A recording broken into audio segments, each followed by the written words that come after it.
menstruალური ციკლის ვარიაციები, ვის რამდენი დღე გვაქვს menstruაცია და ამ შემდეგ.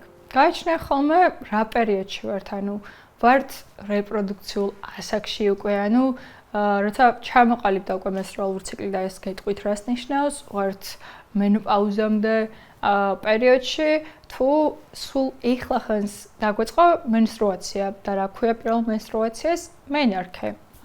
მენარქე არის პირველი menstruაცია.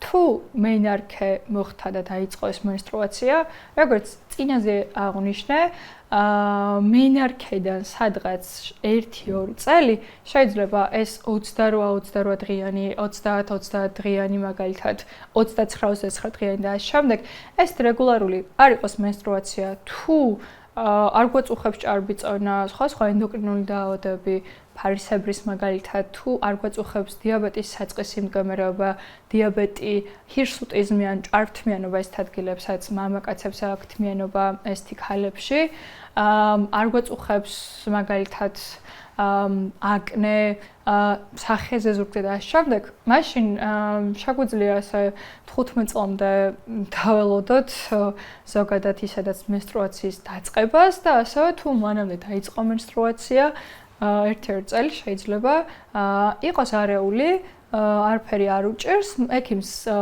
აი ზემოთ რო ჩამოგითვალეთ, მაშინ უნდა მიმართოთ მაგალითად თუ გვაქვს ჭარბთმიანობა, ანუ ჰირსუტიზმი, ანუ მამაკაცურ ადგილებში, თმიანობა და ასე შემდეგ. დანარჩენ შემთხვევაში უბრალოდ დაველოდოთ ეს 1-2 წელი, ან უბრალოდ მენარქედან, ანუ პირველი menstruაციიდან, ასე ვთქვათ, შეიძლება ჩვეულებრივად უკვე ჩამოყალიბებული, ანუ რეგულარული menstruალური ციკლი გქონდეს.